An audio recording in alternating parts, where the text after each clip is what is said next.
Bueno, pronto después de la conferencia, nuestra conferencia misión o misionera, eh, comenzaremos estudiando a través de un libro de la Biblia, pero quiero, nada más en anticipación de la conferencia, saben que bien quiero compartir algo que el grupo de los hombres en los miércoles estudiamos recientemente. Nosotros en los miércoles en el estudio de los hombres estamos haciendo estoy llevando a los hombres a un resumen de la historia de la iglesia y no esta semana pasada, pero hace 2 semanas en nuestro último estudio, la lección era sobre el tiempo, vamos a decir, el tiempo de los puritanos y del primer avivamiento, del gran avivamiento que ocurrió aquí en los Estados Unidos y en Inglaterra, cuando después que los peregrinos se fueron de Inglaterra y llegaron al Nuevo Mundo, que eran puritanos que no querían conformarse a las reglas o restricciones de la monarquía inglesa, que ya era cabeza de la iglesia ahí en Inglaterra, y como conocemos como la iglesia anglicana. Pero después que esos peregrinos se establecieron aquí en los Estados Unidos y también esto ocurrió en Inglaterra, hubo una frialdad que se levantó ahí, se surgió ahí aquí en los Estados Unidos, por lo menos en las colonias originales como en Nueva Inglaterra y también en Inglaterra, y Dios usó 2 hombres particularmente para traer avivamiento en los 2 países. Uno era aquí en los Estados Unidos, Jonathan Edwards, un hombre todavía reconocido como uno de los grandes intelectuales y filósofos de los Estados Unidos y en la historia de los Estados Unidos, pero es mejor conocerlo como uno de los grandes teólogos de la historia de la iglesia. Y el otro individuo era el predicador bautista George Whitefield. Y Whitefield era inglés, pero también viajaba a los Estados Unidos, y los dos tenían campañas de predicación y campañas evangelísticas, y el Señor usó eso para traer muchos a una fe verdadera en el Señor Jesucristo. George Whitefield está enterrado aquí en los Estados Unidos, incluso. Esto fue en el siglo XVIII. Sí, mid-1700s, como 250 años, hace 250 años. También otros que eran de esos tiempos muy conocidos, eran 2 hermanos. Uno lo conocemos como un gran escritor de himnos, Charles Wesley, y yo creo que conocen a su hermano John Wesley, que fue al fin el fundador de la denominación metodista, y se llama metodista porque en esos tiempos los hermanos Wesley fundaron o establecieron un movimiento y un club que se llama el Club de Santidad, y enfatizaban los métodos de cómo uno pueda desarrollar la santidad de la vida de uno. Y aunque John Wesley era teológicamente arminiano, y George Whitefield era calvinista, los dos obraron juntos porque tenían ese peso, ese gran peso de ver muchas personas conocer a Jesucristo como su Señor y Salvador. Interesante porque la próxima lección que vamos a tener, en la lección número 12 en nuestro estudio, va a enfocarse en el movimiento misionero moderna, y muchas personas que a lo mejor oyen del ramo o de la rama doctrinal, el calvinismo, uno que es calvinista piensa que el calvinista no cree en el evangelismo, pero el movimiento misionero moderno fue desarrollado por calvinistas que fueron a diferentes partes del mundo, incluyendo a esos que fueron a la isla del Pacífico, o ahí en el Pacífico, y gente como John Patton, Adoniram Judson, un bautista calvinista que fue a llevar el evangelio ahí en lo que conocemos como Burma o Myanmar ahora, y John Patton a la isla de la Polinesia, Polynesian Islands, y otros que fueron a la isla de Hawái, también que trajeron el evangelio, y en África David Livingstone y otros. Entonces, en anticipación de nuestra conferencia misionera y lo que hemos estudiado recientemente, y claro, yo creo que si hacemos una encuesta de lo que la iglesia debería hacer o cuál es el propósito de la iglesia, yo creo que muchas de las respuestas, o si no la mayoría, la gente es evangelizar, ¿verdad? Ganar almas, hacer discípulos, la gran comisión de Mateo 28 que Dios le dio a los discípulos y por extensión a la iglesia. Pero ha habido también campañas de avivamiento, especialmente en el siglo XIX, donde ya el método o la manera que se llevaba a cabo esos movimientos y campañas de avivamiento no eran como de Jonathan Edwards y George Whitefield. Jonathan Edwards, una de las cosas de Jonathan Edwards es que él se preocupaba tanto sobre de las reacciones de las personas, y él nunca confiaba en las reacciones emocionales de las personas, aun cuando eran reacciones de gozo o algo positivo, en la recepción positiva del evangelio, porque él sabía que en esas reacciones emocionales, después de que las emociones se calman, entonces muchas veces las personas no vuelven a Cristo, no están andando con Cristo. Él vio que eran muchas veces reacciones emocionales. Entonces él en un servicio de la Universidad de Yale, en esos tiempos estas grandes universidades que conocemos como universidades o colegios prestigiosos, como Yale, Harvard, todas esas escuelas fueron establecidas originalmente como centros de entrenamiento pastoral. No eran los colegios de educación liberales. Eran seminarios, o por lo menos escuelas que educaban a los hombres en cuanto a las cosas cristianas, la iglesia y el ministerio cristiano. Y Jonathan Edwards, cuando era todavía adolescente, fue aceptado, eso es lo genio que él era, aceptado en Yale University, pero en la Universidad de Yale, pero él era un muchacho desde el principio que estaba resuelto a andar con Cristo. Y esa mente genia intelectual que el Señor le dio, lo usó para glorificar al Señor y predicar su palabra y el evangelio. Entonces, en un servicio ahí de Yale en el año 1741, Jonathan Edwards predicó del pasaje 1 de Juan capítulo 4 versículos 1 al 7. Entonces le invito que abran sus Biblias a 1 de Juan capítulo 4.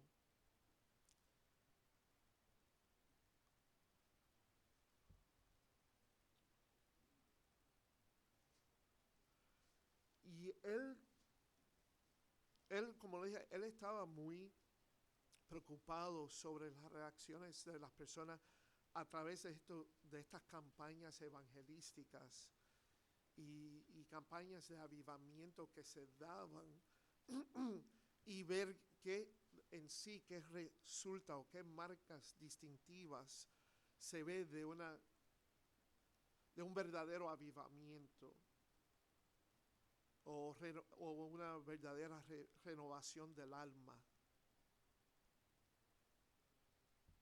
Entonces él llevó a cabo en su predicación a dar indicaciones de la Biblia, de la actividad divina. Si hay de verdad un avivamiento en la persona, un avivamiento espiritual, debe haber ciertas distintivas bíblicas que marcan esa actividad divina que ha pasado en la vida de ese pecador convertido. Entonces, esa predicación fue publicado poco después como las marcas distintivas de una obra del Espíritu Santo. Marcas distintivas de una obra del Espíritu Santo. Y yo creo que esas marcas todavía son válidas porque vienen de este texto de 1 Juan capítulo 4. Ahora, en el contexto de 1 Juan, esto es una carta, esto no es un avivamiento, de una campaña de avivamiento. Cuando Juan mandó esta carta a varias iglesias, a lo mejor primordialmente a la iglesia en Éfeso, pero él está tocando sobre el asunto de falsas enseñanzas y una profesión de fe que es falsa. Él indicó, por ejemplo, que había ya algunos que se habían ido de la iglesia. ¿Por qué? Porque han aceptado enseñanzas que no son del Espíritu Santo. En otras palabras, no es que viene directamente del Espíritu Santo en sí, pero a través de una enseñanza y predicación verdadera del Espíritu Santo que está arraigada en el Espíritu de la verdad en vez de, y entonces como resultado es una doctrina verdadera, sino estaban aceptando falsas enseñanzas como doctrinas cristianas. Y entonces Juan advirtió en varias veces aquí en esta carta a los cristianos aquí para que sepan la distinción entre una verdadera fe y una fe falsa. Y el propósito primordial de la carta es para que ellos puedan saber que tienen y pueden tener la certeza que tienen la vida eterna si creen correctamente quién es Jesucristo, si están obedeciendo por hábito los mandamientos de Dios, la palabra de Dios, y si están amando a su hermano en vez de odiarlo o aborrecerlo. Si no es común. Fíjese aquí lo que él dice en 1 Juan capítulo 2, versículo 18. Hijitos, ya es el último tiempo y según vosotros oísteis que el anticristo viene, así ahora han surgido muchos anticristos. Por esto conocemos que es el último tiempo. Salieron de nosotros, pero no eran de nosotros, porque si hubiesen sido de nosotros, habrían permanecido con nosotros, pero salieron para que se manifestase que no todos son de nosotros. Entonces, fíjense que ya algunos aceptaron falsa enseñanza que negaban ciertas doctrinas fundamentales, esenciales, como la encarnación de Dios en hacerse hombre. Y también pensaban que a lo mejor ya han llegado a un punto espiritual donde ya no estaban pecando, porque el pecado pertenece a la esfera espiritual, y lo que hago en la carne no afecta lo espiritual. Entonces hay algunos que pensaban que ya no estaban pecando, o que el pecado, o que no estaban pecando porque lo que hacían en la carne no importaba. De todas formas estaban recibiendo falsa enseñanza y lo estaban aceptando, y algunos aquí, como habla Juan aquí, ya algunos hasta se fueron ya de la iglesia, y eso era no solo que se fueron de la iglesia visible, local, pero yéndose de la iglesia. Esto es lo más importante, es que no estaban perseverando en doctrinas correctas, en buena o sana doctrina. Ese es el punto. Si no, se hubiesen quedado. hubiesen permanecido, como dice Juan, permanecido con nosotros, pero salieron para que manifestase que no todos son de nosotros. Y para otra vez la preocupación de ver que la distinción entre los hijos de Dios y los hijos de Satanás o del diablo. 1 Juan capítulo 3, versículos 9 al 10 dice: todo aquel que es nacido de Dios no practica el pecado, porque la simiente de Dios permanece en él y no puede pecar. Y la idea aquí, el tipo de acción que está hablando es: no puede pecar habitualmente sin arrepentimiento, sin confesar sus pecados, porque es nacido de Dios. En esto se manifiestan los hijos de Dios y los hijos del diablo. Todo aquel que no hace justicia y que no ama a su hermano no es de Dios. Entonces, nada más para darle un sabor del contexto aquí, de lo que él está lidiando, lo que él estaba abordando con esta carta. Entonces, otra vez, otra advertencia en capítulo 4, versículo 1. Amados, no creáis a todo espíritu, sino probad los espíritus si son de Dios, porque muchos falsos profetas han salido por el mundo. Todavía en este tiempo el don de profecía se estaba manifestando. El don de profecía era uno que tenía la capacidad de recibir una revelación directa de Dios, con los dones de conocimiento y sabiduría, cómo tomar esa revelación y aplicarla a la situación de la población de Dios. Entonces, en ese ámbito, Satanás se aprovecha y usa otros hombres que están dependiendo en espíritus de demonios, o de demonios, como dijo hasta Juan.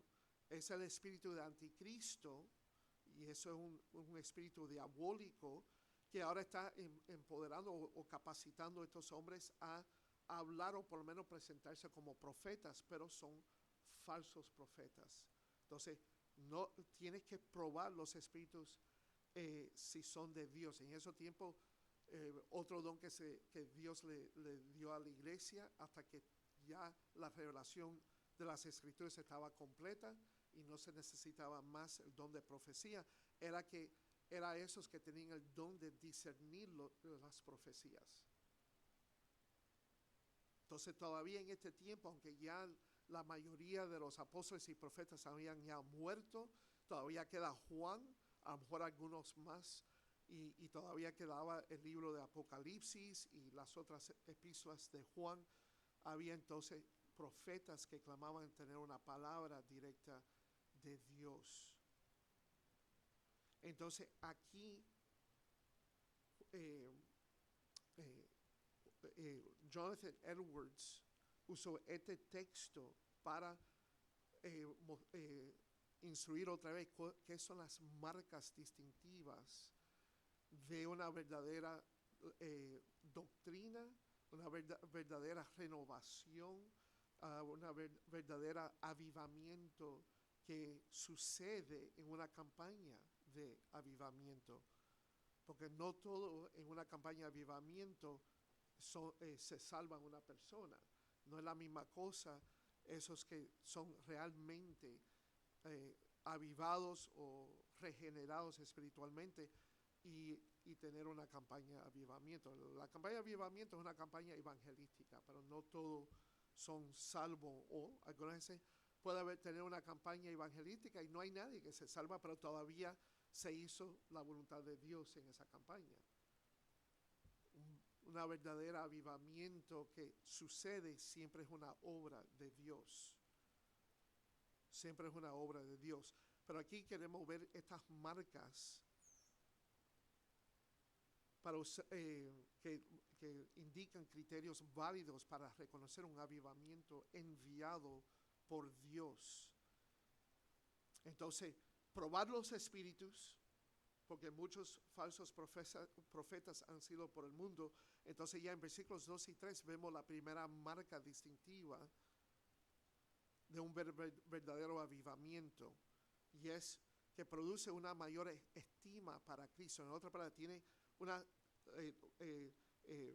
enseña y se recibe y se cree en una doctrina correcta del Señor Jesucristo. Tener vamos a decir, una cristología sana. Cristología, el estudio, la doctrina de Cristo. En esto conocer el Espíritu de Dios. ¿Okay? ¿Cómo vamos a conocer si esto viene del Espíritu Santo? Todo espíritu que confiesa que Jesucristo ha venido en carne es de Dios. Y todo espíritu que no confiesa que Jesucristo ha venido en carne no es de Dios. Y este es el espíritu del anticristo, el cual vosotros habéis oído que viene y que ahora ya está en el mundo. Entonces, probar los espíritus.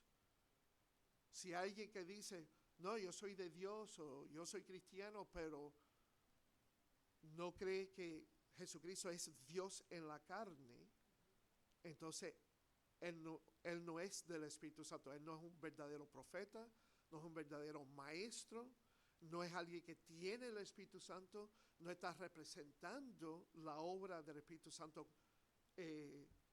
y al contrario, está representando el espíritu del anticristo.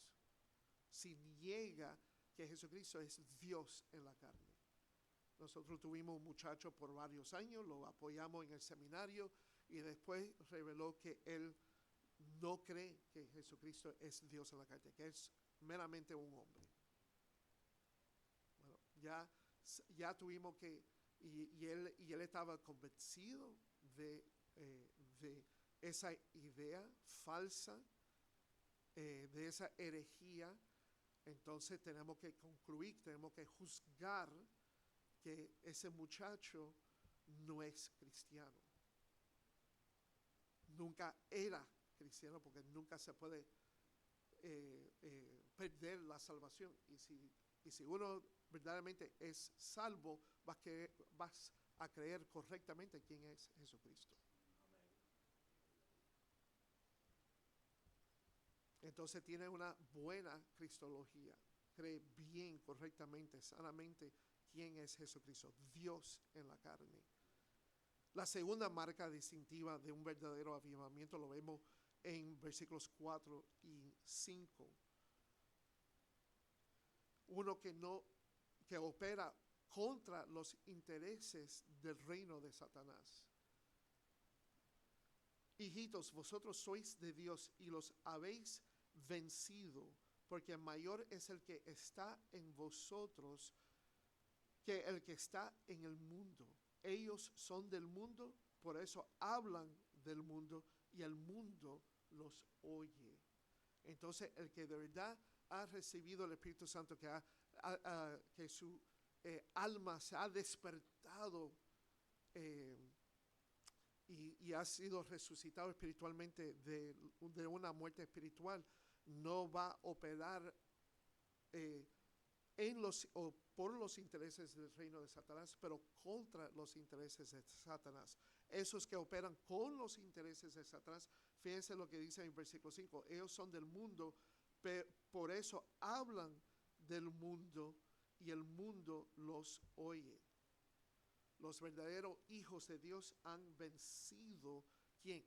El mundo, el espíritu de anticristo, y al fin ha vencido Satanás, no porque ellos mismos lo han vencido, pero es porque están unidos con el Señor Jesucristo y el Señor ha vencido a Satanás por ellos. Entonces fíjense ahí en versículo 4, porque mayor es el que está en vosotros que el que está en el mundo. ¿Quién es el que está en vosotros, que están en nosotros? Cristo a través del Espíritu Santo. La morada del Espíritu Santo, Dios el Espíritu Santo, quien nos lleva a creer correctamente quién es Jesús. Entonces, ahí implica que un cristiano, un verdadero cristiano, no puede ser poseído por el diablo o por algún demonio. Puede a lo mejor ser influido a través de falsas enseñanzas. Por eso está la advertencia. Hay que probar los espíritus, hay que probar, hay que discernir en lo que enseña uno es una doctrina correcta, sana. En la conferencia de la semana pasada de Courageous Churchmen, Jorge parece que ya se fue, pero Jorge, Luis y Felix y yo fuimos allá a Grace Emmanuel y una de las bendiciones que no sabíamos que él iba a estar ahí en la conferencia, estaba el hermano y conferencista Justin Peters y Justin Peters lo pude saludarlo, tiene buenas memorias de estar aquí con nosotros cuando vino hace unos años a hacer una conferencia por nosotros y entonces él estaba en la plataforma en un tiempo de preguntas y respuestas, pero me acuerdo, tú sabes, aprecio y apreciamos tanto el ministerio, si lo has escuchado y ha beneficiado de ese ministerio, porque él es un anciano de una iglesia en Montana, pero saben que él tiene un ministerio fuera de esa iglesia que es ayudar a cristianos a discernir quién son falsos maestros donde enseñan herejías en el nombre de Jesucristo, en el nombre del cristianismo. Él vino de ese trasfondo, ¿sí? Entonces, él hace eso como un ministerio para otros cristianos, pero nosotros tenemos que saber bien la palabra de Dios, suficientemente bien, y claro, ser alimentados bien por los maestros de su iglesia. Espero que lo están recibiendo aquí en esta iglesia, para poder entonces discernir los espíritus falsos de los espíritus, o por lo menos del espíritu de la verdad. ¿Quién es el Espíritu Santo? A través de maestros otorgados a enseñar bien la palabra de Dios. Entonces puede haber influencias que vienen a través de falsas enseñanzas, y hay que entonces probar los espíritus. Pero hay que de verdad ha experimentado un verdadero avivamiento de su alma, de su espíritu, opera contra los intereses del reino de Satanás y no quiere aceptar lo que el mundo enseña que representa el espíritu del anticristo. Tampoco debe añadir algo más, porque aquí la palabra mundo se usa de diferentes maneras en la carta, pero también el mundo habla del sistema, de un ámbito que es anticristiano o contra la voluntad de Dios. Fíjense en 1 Juan capítulo 2, versículo 15. No améis al mundo, ni las cosas que están en el mundo. Si alguno ama al mundo, el amor del Padre no está en él. Aquí no está diciendo, no puedes amar a la gente del mundo, porque hasta Dios mismo ama la población del mundo, ¿verdad? Juan 3:16, por tal Dios amó al mundo, el mundo de pecadores. Tenemos que amar a nuestro prójimo. Pero aquí amando el mundo es amando, o la prohibición de amar al mundo es no amar el sistema del mundo que opera con los intereses de Satanás o por los intereses de Satanás. Entonces, si uno ama a las cosas del mundo, los valores, yo quiero aclararlo de esta manera, los valores del mundo contra los valores de Dios, entonces el amor del Padre no está en él, no es que no será en él, o no es que estaba en él, es que no está y nunca estaba. Porque todo lo que hay en el mundo, y aquí donde vienen los deseos, y todos nosotros hemos tenido estos deseos y todavía como cristianos tenemos que luchar contra estos deseos con el poder del Espíritu Santo. Los deseos de la carne, los deseos de los ojos y la vanagloria de la vida no proviene del Padre, sino del mundo. Si nosotros estamos aferrados y dedicados a cumplir con los deseos de nuestra carne, de nuestros ojos y seguir exaltando y desarrollando y estimulando nuestra vanagloria, nuestro orgullo, entonces somos del mundo y no de Dios. Es interesante que a través de esos medios Satanás nos tienta a atraer esos deseos, a estimular y atraer, seducir esos deseos como una carnada a un pescado, ¿verdad? Y muchas veces mordemos y caemos en pecados. Pero somos tentados, sí, esto fue a través de estos deseos que Eva fue engañada. Vio que la fruta era deseable de comer, ¿verdad? Tenía ese deseo de la carne y quería ser como Dios, la vanagloria. Versículo 17, ahí de 2:17. Y el mundo pasa y sus deseos, pero el que hace la voluntad de Dios permanece para siempre. Entonces, volviendo otra vez a capítulo 4, cuando dice, ellos son del mundo, pero eso hablan del mundo y el mundo los oye.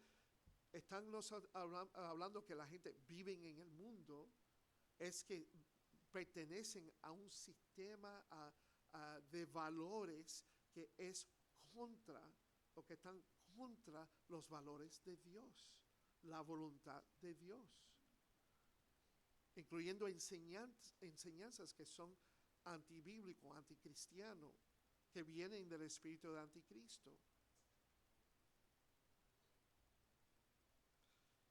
La tercera marca distintiva es que de un verdadero avivamiento es que causa un mayor respeto por las sagradas escrituras. Fíjense el versículo 6, nosotros somos de Dios.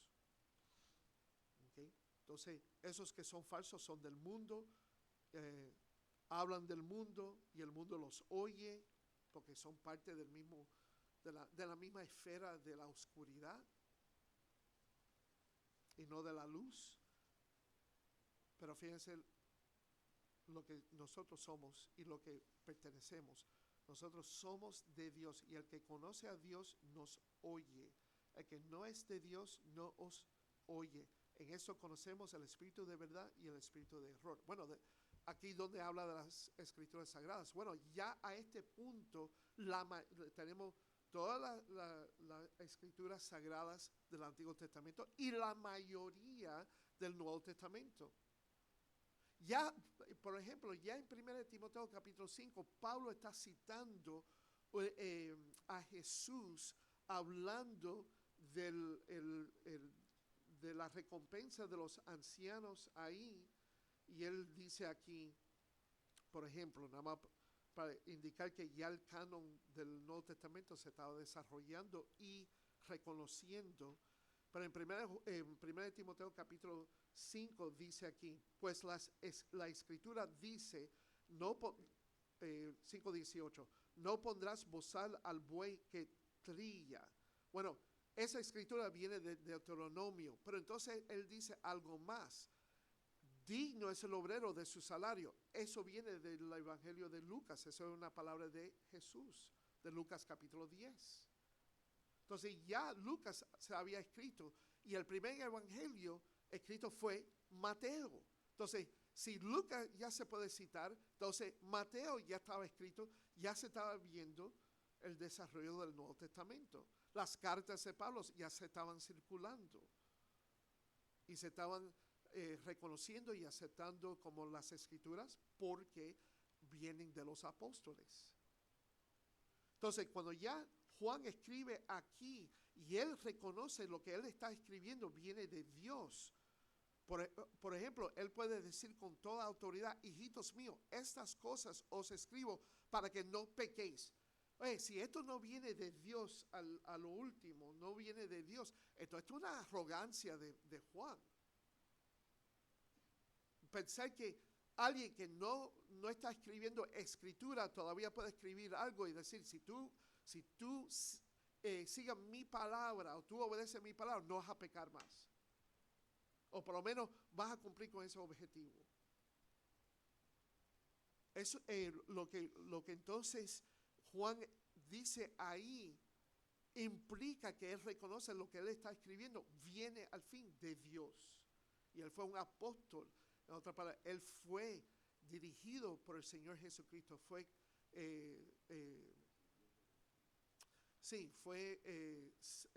elegido como apóstol.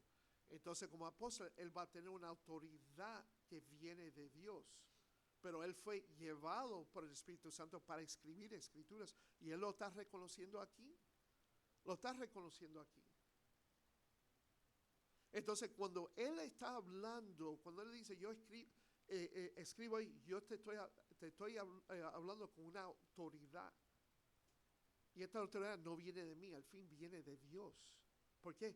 Porque si tú sigas mi palabra, va a tener este efecto. Se lo siga perfectamente, por supuesto. Entonces, cuando él habla aquí, ahora, el que conoce a Dios nos oye, el que no es de Dios no nos oye. Él no está hablando de él solamente que yo soy un hombre, un buen hombre, yo soy cualquier líder o cualquier maestro de la iglesia. No, él está ahora hablando que nosotros venimos con una autoridad delegada de Dios, que tiene una autoridad divina. No viene de él, esa autoridad no viene de él, pero viene al fin de Dios. Y él sabe ya que ya se está escribiendo, o se ha escrito ya la mayoría de las escrituras que son el resultado del Espíritu de la verdad. En esto conocemos el Espíritu de verdad y el Espíritu de error. No solo por las cartas de Juan, pero por todas las cartas que tenemos de Pablo y de Pedro. Pedro mismo dijo esto en 2 de Pedro capítulo 1, nada más para recordarle. Entiendo primero esto, que ninguna profecía de la Escritura es de interpretación privada, porque nunca la profecía fue traída por voluntad humana, sino que los santos hombres de Dios hablaron siendo inspirados por el Espíritu Santo. Antes de eso, Pablo mismo otra vez en 2 de Timoteo capítulo 3, versículo 16, todas las escrituras son inspiradas y que útil para varios ministerios de la iglesia, para enseñar, para redarguir, para corregir, para instruir en justicia, a fin de que el hombre de Dios sea perfecto, enteramente preparado para toda buena obra. ¿Y por qué le dice eso? Porque en versículo 14 y 15 de 2 de Timoteo 3, pero persiste tú, Timoteo, en lo que has aprendido y te persuadiste, sabiendo de quién has aprendido, y que desde la niñez has sabido las sagradas escrituras, las cuales te pueden hacer sabio para la salvación por la fe que es en Cristo Jesús. Una de las cartas más tardes que se escribió en el Nuevo Testamento fue la carta de Judas, y él dice aquí en esta carta, en versículo 17, pero vosotros, amados, tened memoria de las palabras que antes fueron dichas por los apóstoles de nuestro Señor Jesucristo. Y antes de eso, él advirtió a los creyentes, hay que contender ardientemente por la fe que ha sido una vez dada a los santos. Es interesante que ya al tiempo que Judas escribió esta carta, ya se estaba hablando del apóstol en el pasado, aun cuando todavía había por lo menos un apóstol todavía vivo, pero ya la mayoría de lo que ellos escribieron como escritura ya fueron escritas y preservadas, reconocidas como las escrituras. Entonces hay que contender por esas cosas que se han enseñado, que ya se han entregado. Las palabras de los apóstoles que ya fueron dadas. Y lo tenemos que exactamente ya preservada como el Nuevo Testamento. Entonces, un avivamiento verdadero causa un mayor respeto por las Sagradas Escrituras. También una cuarta distintiva es que lleva a las personas a la verdad, convenciéndolas de aquellas cosas que son verdaderas. Otra vez, versículo 6. El que conoce a Dios no nos oye, el que no es de Dios no nos oye. En esto conocemos el espíritu de verdad y el espíritu de error. Una de las cosas que vemos en avivamientos, campañas de avivamiento, especialmente cuando son cuando enfatizan tanto las emociones, y esto pasa mucho en las campañas carismáticas, pentecostales, y en esas iglesias, es que la gente dependen más y son gobernadas más por sus emociones y por sus experiencias que por la verdad de las Escrituras. Es como la tradición católica, aun cuando los católicos dicen, no, nosotros creemos en la Biblia, pero tenemos la tradición católica. Nunca dice que ponemos las tradiciones sobre la Biblia, pero prácticamente lo hacen, porque cualquier cosa que tú pones al igual de la Biblia, eventualmente, inevitablemente va a tener más autoridad que la Biblia. Porque esa es la inclinación de pecadores, de no depender y recibir o aceptar la autoridad de Dios a través de su palabra. Y eso pasa con la experiencia. Oye, ¿cuántas veces, no me lo tienen que decir públicamente aquí, pero cuántas veces hemos leído la Biblia, sabemos lo que la Biblia dice, pero hemos tenido una experiencia fuerte, y aun cuando la Biblia dice eso no es de Dios, uno todavía quiere aceptar más la experiencia, pero mi experiencia, pero esto es lo que yo vi, esto es lo que yo escuché, esto es lo que yo sentí. Mi respuesta es, ¿y qué? ¿Y qué? Billones de personas en este mundo tienen experiencias y experiencias fuertes a través de sus propias religiones, a través de las drogas, tomándose químicas, consumiendo químicas en su cuerpo, o en sus cultos, experiencias que vienen de diablo, de los demonios, para engañar a las personas. El hecho que tenemos que ser gobernados y discernir nuestra vida, no solo los espíritus que claman el ser de Dios, pero tenemos que discernir si esta experiencia concuerda con la verdad de las Escrituras. Y si no, entonces hay que poner la autoridad de las Escrituras sobre esa experiencia. Y si aún cuando uno no puede explicar esa experiencia, déjala tranquila. Déjala tranquila. Porque esa experiencia no te va a llevar más cerca a Dios si no es por la verdad de su palabra. Si no está centrado en el Señor Jesucristo, revelado por su palabra. La quinta distintiva aquí de un verdadero avivamiento es que la evidencia viene del Espíritu que obra en el pueblo, que lleva a uno, y este es el quinto, yo dije 6, pero yo creo que es en sí hay 5 distintivas aquí, que lleva a uno a manifestar un espíritu de amor a Dios y al hombre. Fíjense el versículo 7. Amados, amémonos unos a otros, porque el amor es de Dios. Todo aquel que ama es nacido de Dios y conoce a Dios.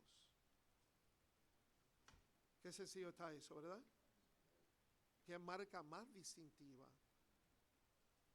Mucha gente quiere clamar que han experimentado alguna experiencia fuerte del Espíritu Santo y quieren depender de esa experiencia, y esto es de Dios, y algunas veces juzgan iglesias como la nuestra y ven, bueno, nosotros estamos sentados, callados, no estamos gritando, a lo mejor estamos cantando con voz un poquito baja en vez de alta. Eso sí yo creo que debemos hacer con más frecuencia, cantar con voz más alta, pero la cosa es, juzgan a una iglesia o una persona que no, de no tener el Espíritu Santo o que Dios no está obrando porque no tienen esta experiencia emocionales. Pero interesante, Pablo, y esto Jonathan Edwards lo reconoció y escribió un libro acerca de esto, La caridad y sus frutos, de lo que Pablo mismo comunicó a la iglesia en Corinto, que era una iglesia carnal, pero había manifestaciones de las lenguas, había manifestaciones de profecía, de milagros, y estaban entonces celebrando y exaltando esos dones en vez de los dones que no eran espectaculares. Eran más sutiles, más callados, más dones que apoyan ciertos ministerios. Como se dice en inglés, behind the scenes, detrás del escenario. Y a lo mejor uno no sabe, pero uno no honra esos dones porque no son tan espectaculares. Pero es interesante que teniendo esos dones y exaltando esos dones y aferrándose a esos dones, se hicieron arrogantes. El conocimiento trae la arrogancia si no hay amor. Si no hay amor. Y Pablo dijo que el don, el superior del Espíritu Santo es el amor. Por eso el capítulo del amor no se encuentra en 1 Juan, no se encuentra en Efesios, se encuentra ahí mismo en 1 Corintios en una sección en el contexto que habla de dones espirituales. Para dejarles saber que, mira, al fin y al cabo, si tú manifiestas estas cosas y no hay amor, tú eres nada. No es, ni es espiritual, tú eres nada. Y no vales nada delante de Dios. Eso no, cualquier acción que tú manifiestas, sea algo espectacular, no vale nada debajo de los ojos de Dios.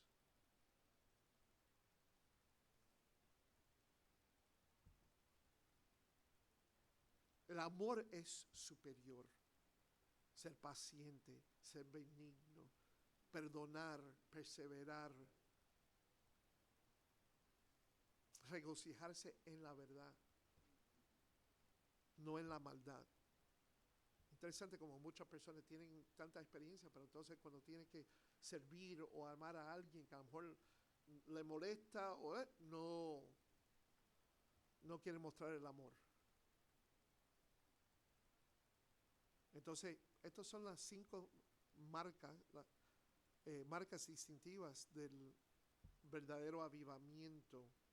Producir una mayor estima o una doctrina sana con respecto de Cristo, uno que opera contra los intereses del reino de Satanás, causa un mayor respeto a las Sagradas Escrituras, estimula a uno a depender más en las Escrituras que en sus propias experiencias o emociones.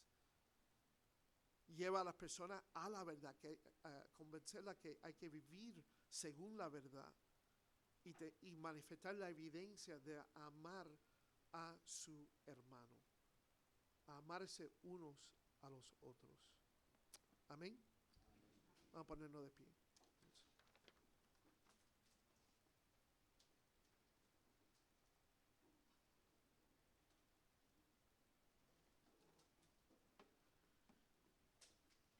Concluimos nuestro culto en esta mañana con el himno número 353 y vamos a cantar la primera y la última estrofa. La primera y la última estrofa. Contigo, Cristo, quiero andar.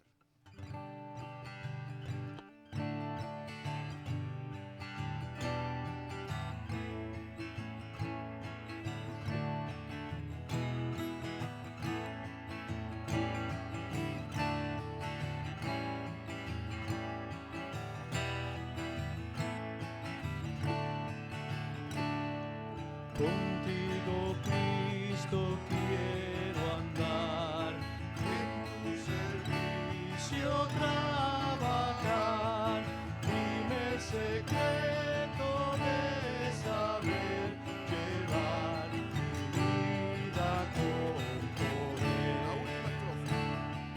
Dame esperanza para que pueda el futuro ver con fe, para poder tu paz gozar. Contigo, Cristo, quiero andar.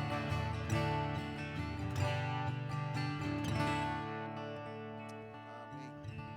Están despedidos, hermanos. Vayan con el Señor y que tengan una muy bendita semana.